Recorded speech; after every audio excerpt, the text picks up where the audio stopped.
Your name and try to rip it off very carefully.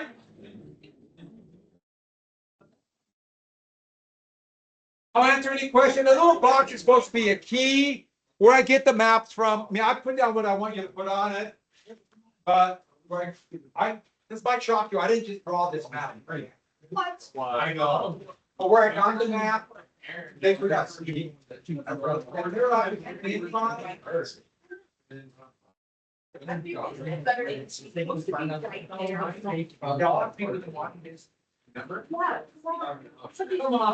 So you need to make the sound bigger because. I know. Oh, actually, someone said it had a good idea.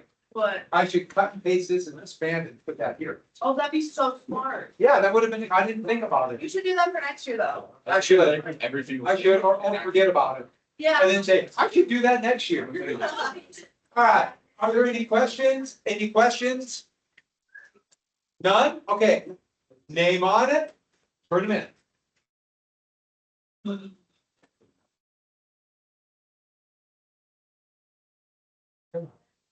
All right, just one thing you know that we gotta get started. We're a little behind it here. Going where I get a phone. And I don't love phones. If I do not have, if you do not turn it in, do not turn it, if you get it to, it's 30% off, then 50%, then it's zero. If you do not have it done, I want you to finish it. If you get it to me though before school for me begins first period. So you get it to me before first period. I'll let you temps. Most of you got it in, looks like. And I sympathize massively. Yeah, I know. They all had to be within walking distance of the Capitol, which is kind of nice if you're like me and like go to the battlefields.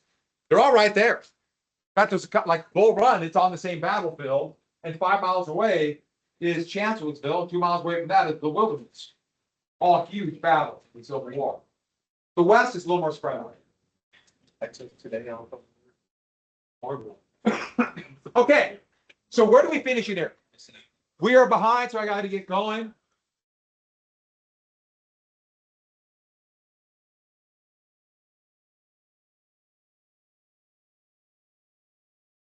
Did we get to this?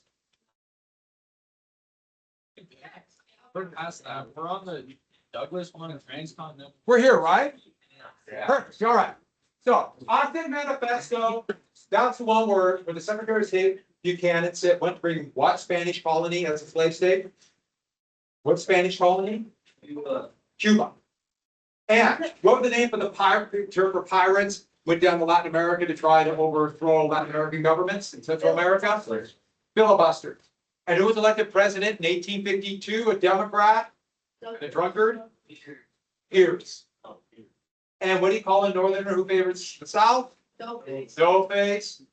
And remember filibuster term for unlimited debate? Let's get going. So we got, did we get to Kansas, Nebraska? Yeah. Popular sovereignty? Yep. Check and make sure we have popular sovereignty now. Yeah. Okay, good. So we're right here. Yeah. VA territorial government for the Transcontinental Railroad. And fire eater said, we'll stop it. So Douglas made a deal with the devil. They would repeal the Missouri Compromise. So the rest of the unorganized territory that made up the Missouri Compromise, all of this territory right here, would now be open to slavery. And there'd be popular sovereignty in Kansas and Nebraska territory. So it's going to be open to slavery until they have an election. Then they'll decide a constitution free or slave. Free slave codes, no slave codes. And Kansas, incredibly fertile soil. In there, if you like wheat, you know what I'm talking about. It's paradise if you like wheat. Here, people started pouring in. Mostly free soilers. A few people around Omaha, but you notice where Nebraska territory is. Now, this is open to slavery. Now, let's see your knowledge of geography. The western border up here follows what line? The Continental Divide. Meaning, which territory, Washington or Nebraska territory, are you sitting? Nebraska. So we are in an area that was open to slavery for 6 years. You don't think of Montana being open to slavery? It was. It was, even though it wasn't Montana. And no, nobody forced, no slavers brought their enslaved people into this area. But the general reaction to this bill was equivalent to exploding a thermonuclear bomb in Washington, D.C. It blew up the Whig Party. So write that down. The Whig Party disappeared. Two parties try to replace it. Remember, we're stuck in the two-party system. It just, in fact, the Democrats almost blew up. The Democrats barely survived. So the compromise of 1850, the Union is saved. 4 years later, it looks like it's all going to explode. It wasn't the same style where the immediate threat of civil war. It was more like, we won't be able to hold this together. The center's falling apart, they would say. And then civil war started in Kansas. Bleeding Kansas erupted.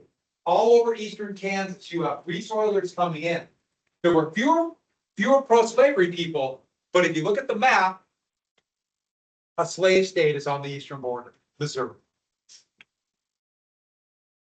And so people can cross the border at will, starting the fire.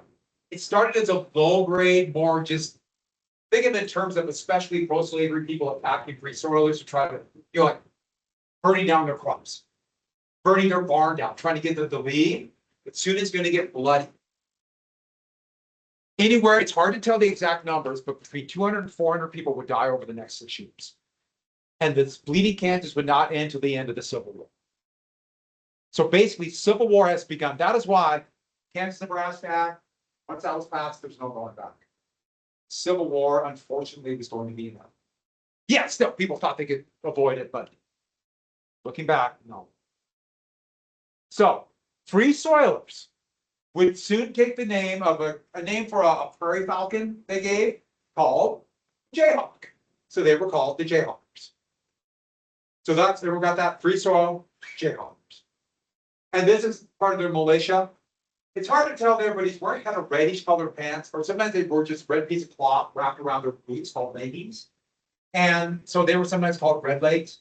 And at first, they were just created to defend. But then after 1856, they started to counterattack. And pro-slavery people, because so many people crossed the border, almost forgot. That is why Kansas, to this day, it's called the Jayhawk state. It's the Jayhawkers.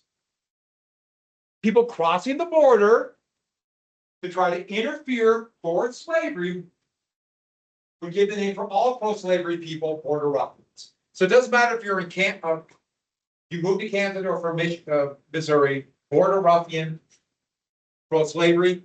And there were border ruffian raids, as this shows, attacking free soil settlements, etc. Or they'd come in and vote. Remember, they have to vote on a constitution, popular sovereignty. So here it's implying that you got a bunch of border ruffians voting, and then what is their reward? Whiskey. So, first couple years, think in terms of border ruffians harassing, attacking free soilers demanding federal protection for their election for this constitution.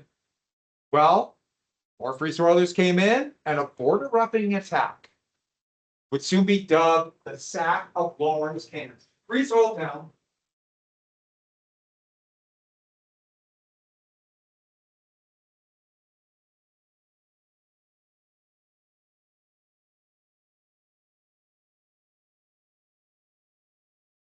So they came in and they burnt down a few prominent buildings. Most importantly, there was a hotel in Lawrence called the Free Soil Hotel.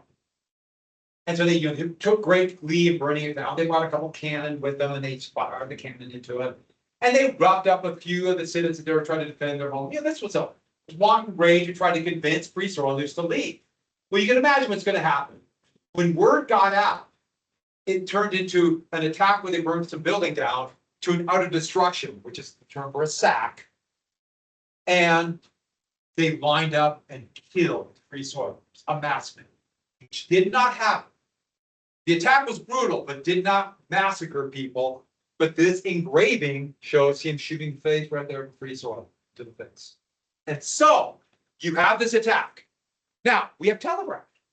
And so this happened early in the morning. It was already in late editions that night in Washington, D.C. of the newspaper. That night, the world had changed a lot. 10 years earlier, it would have taken a week and a half, 2 weeks to get there. Now, that night. And the next morning on the floor of the United States Senate, Charles Sumner would give a speech called The Crime Against Kansas. And he was under the belief that they killed free soilers, attacking Southern politicians for riling up violent, which they were, pro-slavery people. So here's Sumner, he's trying to look like a fighter. He was an abolitionist. He was a Whig, but you notice there's a new party. We'll get to that party in just a second. We kind of have to do them separately.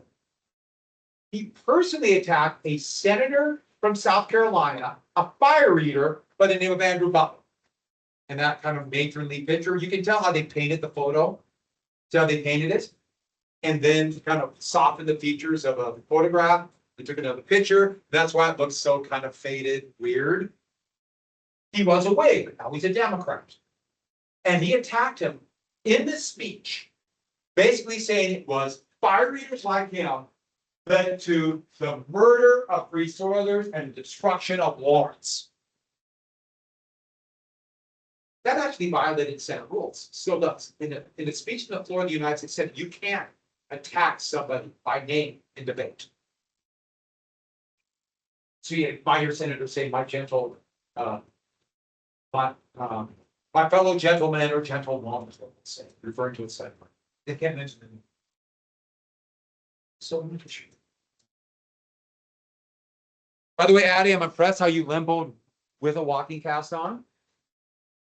Very impressive. Andrew Butler's cousin was a member of the House. His name was Preston Brooks. And that's Brooks, and his nickname was Bully. Yes, these are both slave owners, fire eaters. And he, the next morning, planned his revenge. He told his friends who were lining the gallery, many were members of Congress, and he had a very thick, heavy walking cane. All the way back over here. It was very common, very, walking. You mean it was just stock. Big, oak, heavy walking. And the old Senate chambers is tiny, was tiny. Now it's now just for show. But back then when they used it, it was about the size of this room. With a little balcony of like 4 rows of seats, so the audience. And there's now over 60 people that got to pack in. How do you get 60 people in a room this size? I mean, the desks have got to be really tiny, packed together. They literally bolted them in, so they couldn't move them because they had no room to spare. And Sumner, who was a little bit over 6'2", which was pretty tall, taller than average now, a lot taller than average now, he could barely fit in the desk. He had to kind of fold himself into the desk. So imagine sitting in an aisle right here, and there's a little aisle sitting in there, kind of folded in, tight, uncomfortable. Senate chambers are full. Few Southern senators know what's going to happen. So Brooks walked in, the member of Congress, walked into the Senate chambers, and there was a little bit of gas. Sumner's paying attention up front, so Madison. Now, don't look back. And this is going to hurt, okay? But it's really flat. It's, and it's all the front, close to the chairs. So, comes from behind. So if everyone's paying attention, he walks into this cane. And imagine the gas. He knows there's something up, but he's looking up to the front. And then all of a sudden, the first thing he knows, Brooks is behind. Brooks is like this. And said, sir, and he looks back to, you have brought disrespect to, in the middle of saying that, starts beating him over the head with his cane. As hard as he can. It's oak, so it did not break. Sumner tries to get up out of his desk, rips it out of the folds, falls in. And he keeps beating. Other members of the House, Senate try to rush to his aid, and they're stopped by Southern senators with their canes to allow Brooks to continue to beat him. His friends in the gallery start chanting, beat him, beat him, beat him. This is a member of the United States Senate and a member of the House walks in and does this. When Brooks walked out, Sumner is unconscious, bleeding, blood everywhere. Blood and a clear liquid, it stated, was pouring out of his nose. You know what the clear liquid was? Spinal fluid. Yeah, because he crushed his sinuses and it was just pouring out. He somehow survived, but would be bedridden for over 2 years. He somehow survived and would serve for another 15 years in the Senate. Kind of amazing. But Brooks walked out. What happened to Brooks? Well, senators, especially in the Capitol, have complete immunity. You can't arrest them. Now, the House can arrest them, members of the House. The Senate can arrest members of the Senate. Each of them have a little jail cell. To this day, there's a Senate jail and a House jail where they can send members to jail. It's basically about the size of a closet with a chair in it. I'm not making that up. But members of the House and the Senate have immunity for any crime they commit as a member. There's a very good reason for this. Because if they could be accused of a crime, that means an authoritarian executive could arrest them to intimidate. Which it's really scary when the executive threatens members of the legislative branch. Because that's a way to intimidate. That's what dictators. But back to this. Brooks, though, was a horrific president. He would be censured and kicked out of the House. That's all that would happen. He'd be reelected and come right back. And admirers would send him hundreds of new canes. Well, imagine the point of view of many Northerners. Look at the brutality, the bullying. Sumner gave a speech and he was nearly beaten to death. That's how Southerners act. Southern plantation owners acted like they were like medieval knights and were chivalrous, which actually gets a good comparison. If you know anything about medieval Europe, knights were a bunch of thugs and gangsters. It's really funny when we talk about nobility. They were a bunch of gangsters. But here's the most famous cartoon of the Brooks-Sumner issue. And it's a Southern chivalry argument versus clubs. So Brooks, and look at Sumner. Instead of a club, he has a pin. It's Kansas, the crime against Kansas. And look at the face. Oh, if you go to the First National Bank in Boston, that's the cane. It was bought and sold many different times, and eventually it arrived in a bank in Boston. So you have to go there to see the cane. So I had to go to the bank and see the cane. And then walk out. There was nothing else to see. Look, a teller. But that's Brooks Sumner. Well, we have telegraph. It flashed back that evening and was in the newspapers and being talked about in Kansas by the morning of the 24th. A Jayhawk, Free Soil, would hear this and said, he's had enough. He has had enough. Yes. John Brown. That is a picture of Brown at the rotunda of the Kansas State Capitol. It's really cool. This massive paint. And it's showing Brown what he looked like after the events I'm going to talk about when he drew the long beard to disguise himself. And it shows kind of the centerpiece of the Civil War. The United States, and that's the Confederate battle flag, which would come about in 1862. It's not the Confederate flag, it's the battle flag. And that's what John Brown looked like. That's a picture taken a year before that. That's the photo I would use in my yearbook until parents got mad. I couldn't use it anymore. That was my photo.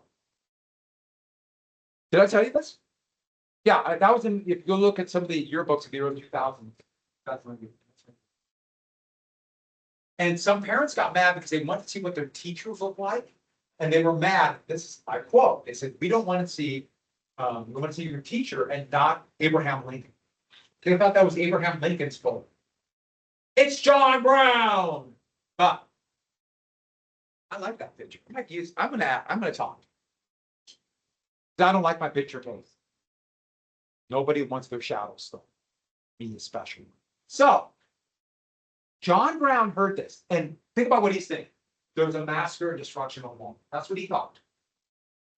He went there to fight against pro-slavery people, and what happened when they tried to reason with them? They killed. What happens when they try to reason with them? They'll be beaten to death on the floor of the United States Senate. Says, we've had enough. We're fighting back and fighting back now, and we need a symbolic effort. He knew there were pro-slavery border ruffians in there. He lived in Kansas.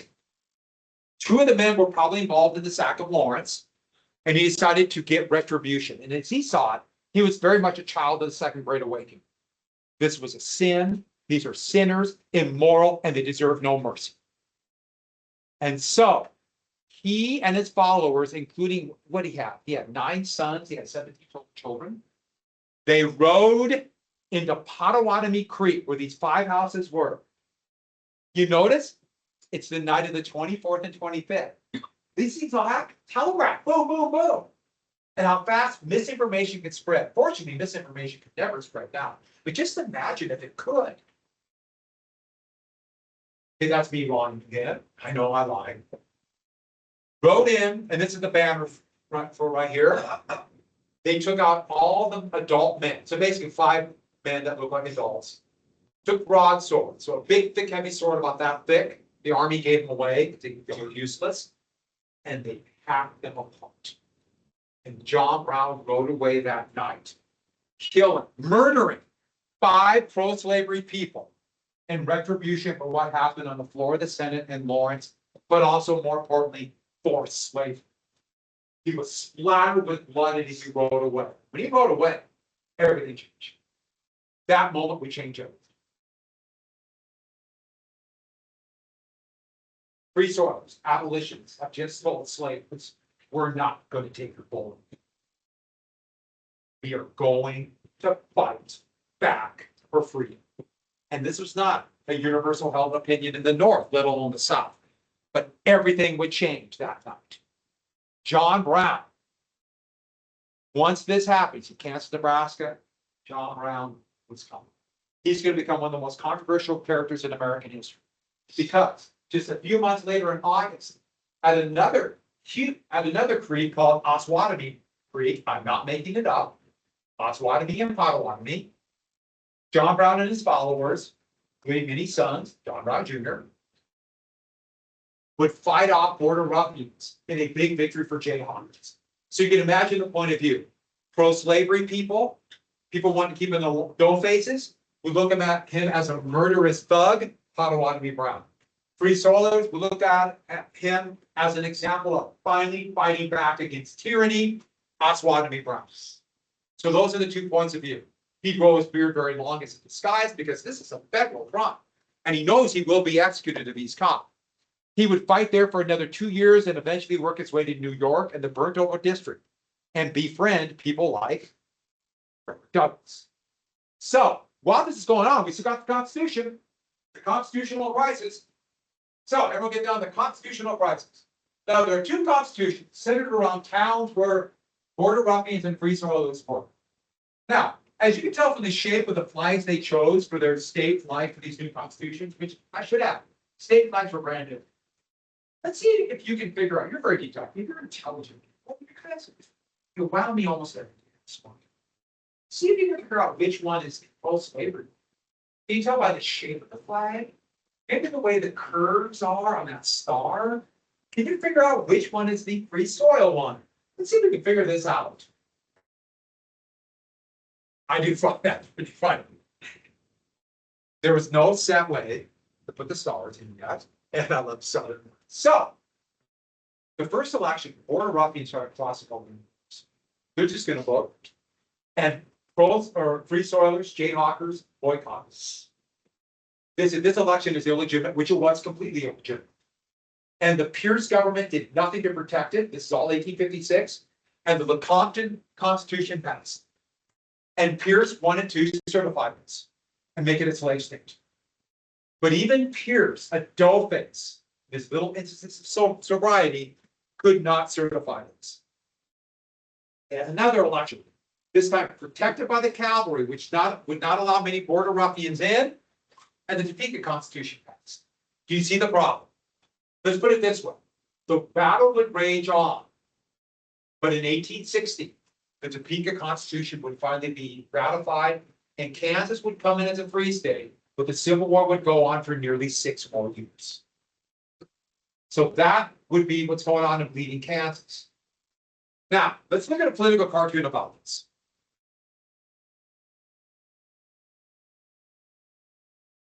I do love those flags. Oh, one thing I forgot to add, it would come in as a free state. But they look at Kansas and they wrote the Constitution. Yeah, there's no slave codes, but it's a white state. It's a white republic. They did not want former slaves in that state. So, those of you who have read ahead in American history, have you ever heard of the 1954 Supreme Court decision, Brown versus the Topeka Board of Education? Anybody know what that decision did? One of the most important court decisions in American history. It did what about segregated schools? It said segregated schools were inherently unconstitutional. You notice it's in Topeka, Kansas, is where the segregated schools were. Not where you might think, like Mobile, Alabama, because that was a slave state. It's in Topeka. That gives you an idea about what was going on in Kansas for 100 years. So, here's a cartoon. Now let's look at this cartoon. Let's go through the cartoon together. Because you're going to have to read political cartoons. Not just because it's a valuable skill to have, but also you have to know how to do this with DBQs. So let's look at this. We see this. Let's read what it says. Forcing slavery down the throat of a free soiler. Okay, we know what a free soiler is, right? If you did not know what a free soiler was, this cartoon would make no sense. So you have to have historical knowledge. You have to understand things, or it just becomes a drawing that is just a mystery to you. And probably in a position you don't want to be, one you would never admit you're in. It's a mystery. So it's hard to read this, but this is Stephen Douglas. Remember the author of the Kansas-Nebraska Act. Pierce, holding the mouth open. Buchanan, remember, he's the Secretary of State, already mentioned him once before. And this is another one, we're not, John C. Bell, but don't worry about him. We've talked about it. And it said, the free soilers saying, murder, help, neighbors help, oh, my poor wife and children. And you notice they're forcing, it's a little backwards and weird, but that's forcing slavery down his throat, so it's killing a free soiler. So that's easy part. Well, let's get to the part that we have to know stuff. Which all of you know. So one word I'll give you. They talk about the platform. What a political party wants, sometimes they call that the political plank. So you notice the table they have look like a plank. And can you see what's written on it? Central America? So it's the Democratic platform. Kansas, what do we call the Civil War in Kansas? Just a quick review. Beating Kansas. What was the manifesto done by Buchanan to get Cuba? I asked you this right at the beginning of the period. Boston Manifesto. And what do you call those soldiers of fortune? Those, take the name of pirates who will go down to Central America to try to fill up busters. So those are the kind of things you got to do. You want to take a second to go through and look at that? Okay, give me background now. It makes sense. So what year is this cartoon taking place? 1856, year of the constitutional rights, 55, 56. Make sense? What party would this support? Would this support the Democratic Party or the new political party that's forming? Anybody want to guess what the new political party is?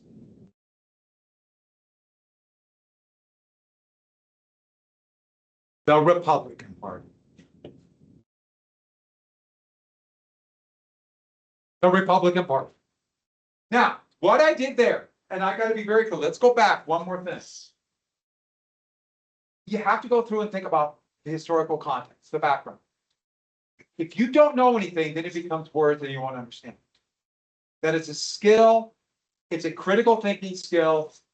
All of you are very smart, you'll be able to do it, but that means you got to know stuff. If you don't know stuff, you have no critical thinking. This will make no sense and it'll just be a drawing. Maybe you might luck out and come pretty close. But unless you know stuff, there can be no critical thinking. Then it becomes your fantasy. You hoping your fantasy works out without the reality. Critical thinking requires knowledge. Which unfortunately, some work. Hey, that means we have to have another test coming up. Like on Thursday. Yay, critical thinking. No, it's just gonna be matching, just gonna be a quiz, just a little matching quiz. No more, and I promise you, I promise you. My word is my bond. I promise you less than 1,000 questions. I promise, you can take that to the bank. So, let's get back to this. The Republican Party. Because of the Kansas-Nebraska Act, one of the two new parties to be created was only have to get to the Republican Party, taking the name of Jefferson's old party. And it was made up of a group of different groups. Free soil Democrats, or like the old free soilers. Abolitionists. Conscious Whigs were kind of free soil Whigs. And a few industrial Whigs. Industrial Whigs believed they remember that laissez-faire economics. So there's a weird kind of hodgepodge. And what section of the country were they solely in? North or south? Were they in the north or in the south? Only in the north. Only in the north. There's no Republican Party in the south. None. Only in northern states. No state that had slavery would have a Republican Party except for Delaware and Maryland. Now, a couple of things. Did everyone write down only a northern party? But remember, there's a heck of a lot more people in the north than the south. So, during the 1864, the Republican Party, that's the party of Lincoln, and so Republicans would think we're the party of union. And remember the cartoonist I showed you, Thomas Bass, who drew Santa Claus, the one that would make Santa Claus what we know? He drew this cartoon. He supported the Republican Party during the election of 1864 during the Civil War. And so it says right here, the Republican Party votes solid union. Union. And they have them squashing the Democrats. That was a symbol for Tammany Hall, Democrats in New York City. Has anyone ever heard of P.T. Barnum? What did he do?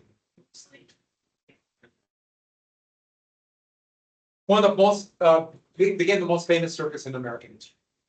Known for its circus acts, performers, freak shows, everything. The biggest attraction was a massive elephant called Jumbo. And the big thing Jumbo would do is, just show massive feats of strength, run over anything. So Nats decided to draw for the Republican Party, smashing them Jumbo, the elephant crushing the Democrats. Gee, I wonder what's going to come out of that cartoon. What's the symbol for the Republican Party? It came from that. So I showed you where the Democrats got donkey. That's where the Republicans got the elephant. So Republican ideology, more and more, because it's going to be the dominant party in the North, will become the Northern ideology. Why their system is better. Now, remember free labor and wage slavery? Free labor, capitalism good. Wage slavery, capitalism bad. Well, more and more, they took the free labor idea that capitalism was a good thing, creating opportunity. Labor was free to take advantage of all of these different opportunities available, as long as they showed initiative. But that horrific system in the South stifles opportunity. The strict class system and the slave code, remember the Nat Turner laws, stifles initiative. No matter how hard you work, you're stuck where you're at. But in the North, you might go up in a class. You might move up. And so the first early Republican Party was very much, they tried to be a Northern working man's party, kind of like the Democrats tried to do. They were very pro-worker, but they had a pre-capitalism view of workers. Like a worker was before the wage system. And that worker was gone. Worker before tied to a wage. And like a worker could just, build anything with their own hands. No, it's now machines. And so it was an archaic view that people still have today. But here's the big thing. As long as you show initiative and courage, in the North, you can start out dirt poor with nothing. Maybe born in a log cabin in Kentucky. And eventually rise up to the very top. Maybe even be president of the United States. That was supposed to be Abraham Lincoln during the election of 1860. I know he looks vaguely like a serial killer, but that's Abraham Lincoln. Abraham Lincoln had nothing when he was born. Self-taught. He did whatever job he could take because he's known for, one of the things he'd be known for is splitting rails for split rail fences. That's what he's doing. Splitting a rail. You know, it says democracy for the Democratic Party. And therefore, that's why they're free soil. This is the free soil party. Now, the Republicans, their main organizing principle is free soil. When the Civil War would end, the Republican Party would go through a transformation.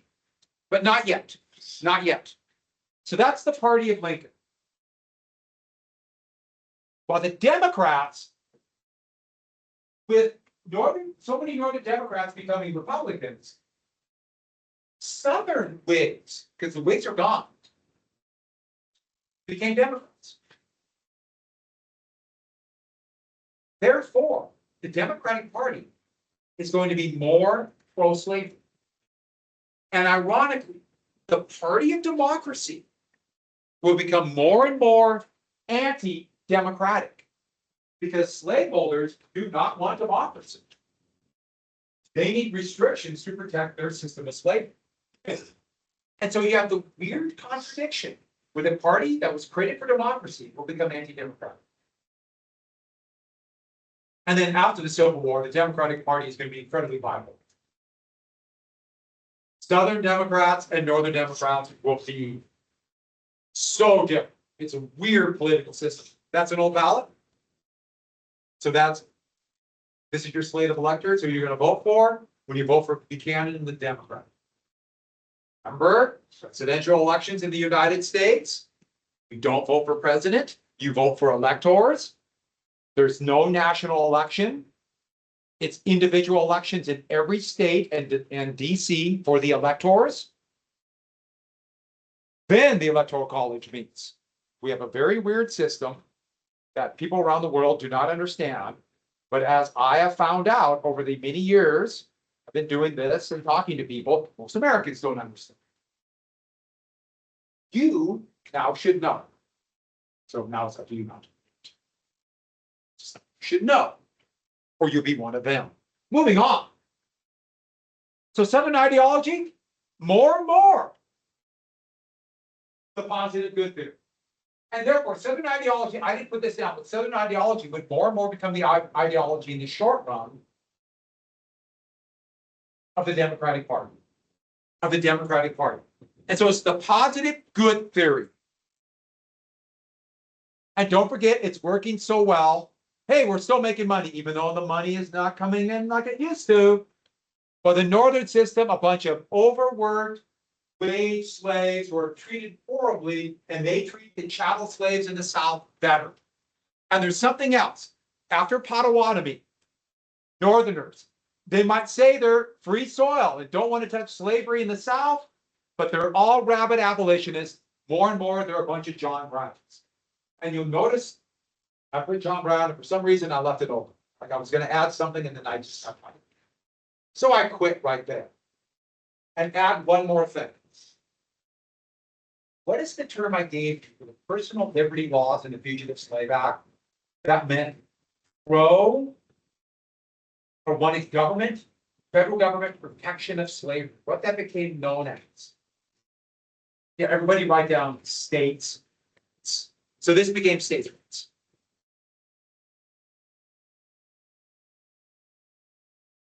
That's what states' rights, but it was all protection of slavery. And then after the Civil War, it would be states' rights would be to try to justify the Civil War.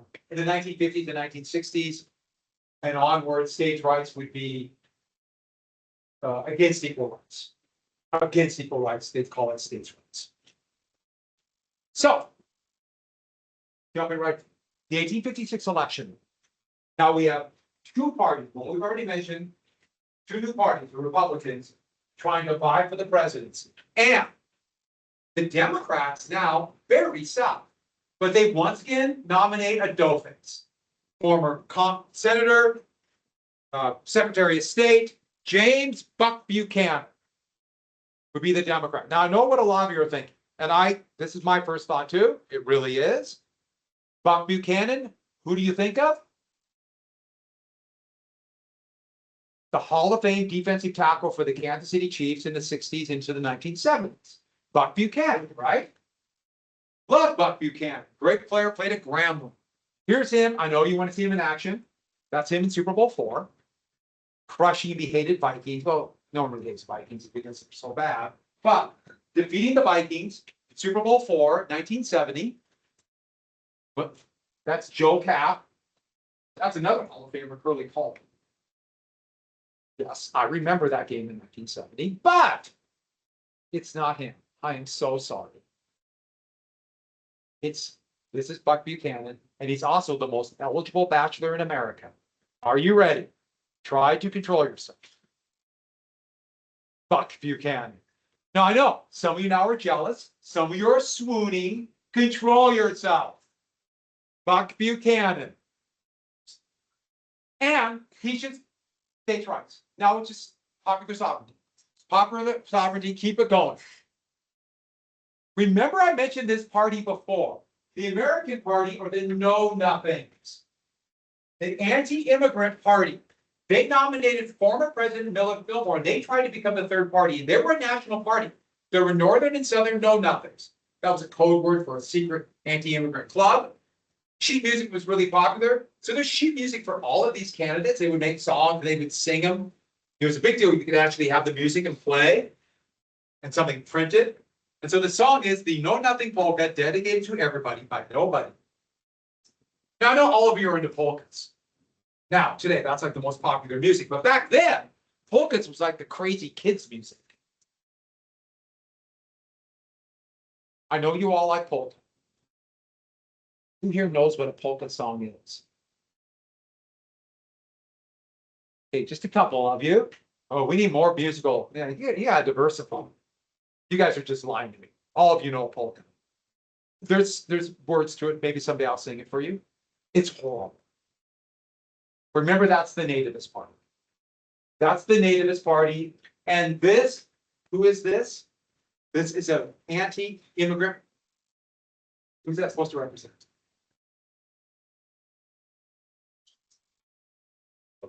The Pope. It's anti-Catholic. It's anti-Catholic. Remember, the nativists are very anti-Catholic. So, and then we have the Republicans. And the Republicans elected a guy known as the Pathfinder, went to California to try to get the California Revolution. They wanted somebody who's well known. And so they would nominate. Are you ready? C. Fremont. And John C. Fremont, young person for a new party. And he got a little bit of fame in 1848. He was anti-slavery, even though his father was a Democratic senator her father-in-law was a Democratic senator from Missouri. And his slogan, are you ready for the slogan? The slogan is kind of awesome. Free speech, free labor, free soil. Like it? Huh? Pretty cool, huh? Free speech, free soil, free labor, Fremont.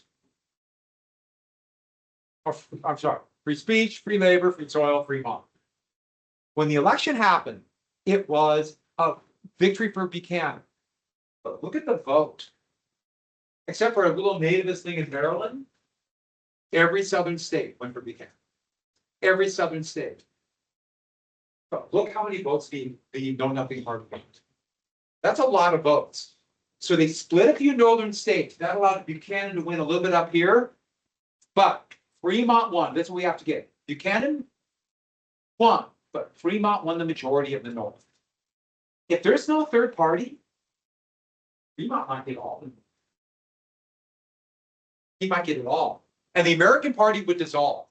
Northern Know-Nothings became Republicans. Southern Know-Nothings became Democrats. How did the South feel after this election? They got their dough face, but were they happy? They panicked. What might happen if you can think of all of these kinds of imagination? What's going to happen down the road? What's going to happen? What's going to happen? What's going to happen? And the South eating. And it was. Cotton prices were dropping. More of the population was going north.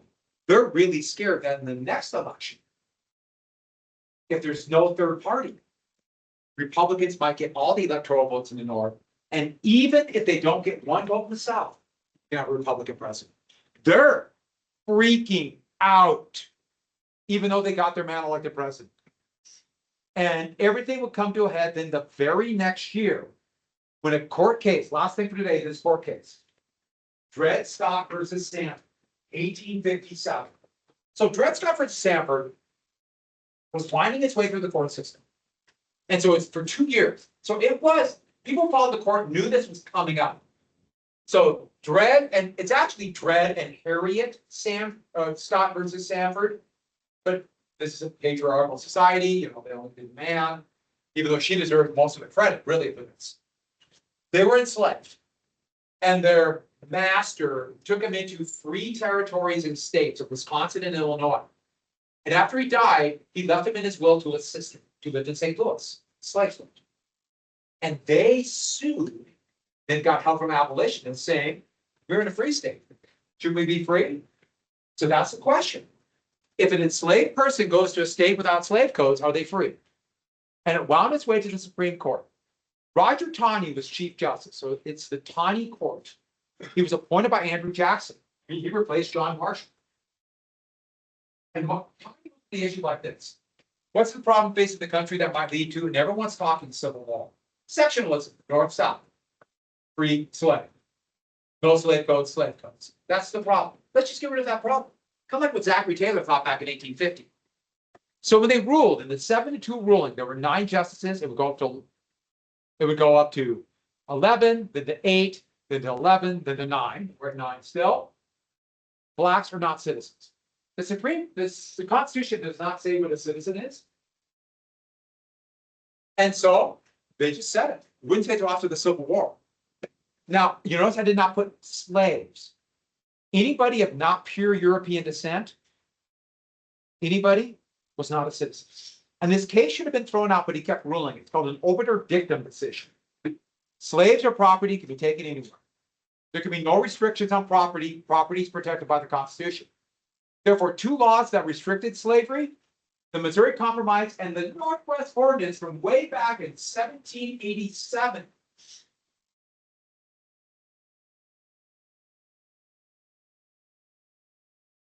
Open the North, or would be found unconstitutional. And did this just open the North to slavery? Did it? Not the states are already there in the beginning, but every other state. And that was Taney's idea. Problem solved, we're all slave states, right? But Republicans had been saying that there was conspiracy to spread slavery. And Republicans took this as, told you so. Told you so, they're going to force slavery. Remember that cartoon? Down on. Told you they were going to do this. Just like the Sons of Liberty did it after the Boston Tea Party. Same thing.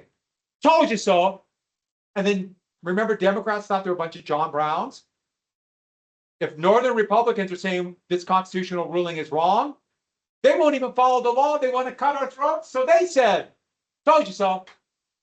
So Dred Scott not only would be one of the most controversial and poorly ruled decisions, but he's considered to be in American history, it blew everything apart even more. Taney would be the Chief Justice all the way through the Civil War. And so, why did Taney rule this way? This is exactly where we'll pick up tomorrow, so I'll start right here. Good job, everybody. No. I know what you're going to do, Gabe. You're going to go on the black market. You're going to sell this, aren't you? I know what this is worth.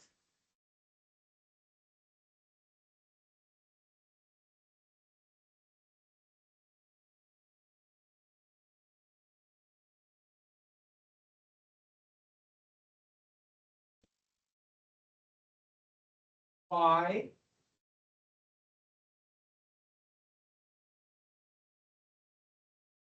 The French? A bunch of frog eaters? Wait,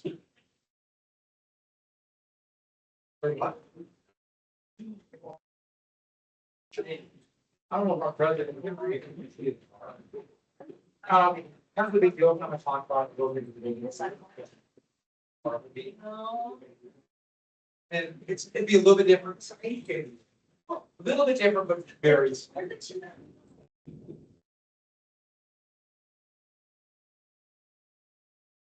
Goodbye, good luck. How you feeling, good? Getting Getting there? there. Still sucks here. We can have all that room in your mouth now. You know, we could have done that in class, right? Oh, I remember. I can hammer. I was like vaguely waking up like a bit, just like feeling nice.